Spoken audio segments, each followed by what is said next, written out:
د چین دې ډول ګامونو په وړاندې مقاومت کاوه.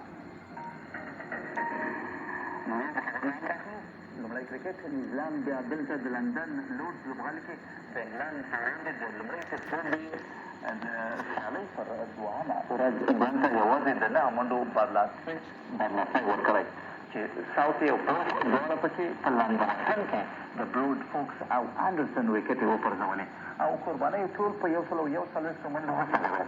د لومړۍ ورځې پیل د بن سټوکس په مشرۍ یو څه ګډوډ و چې د لوبې بس کېدو سره انګلند د 7 ویکټو په سوځېدو 14 منډې کړې وې.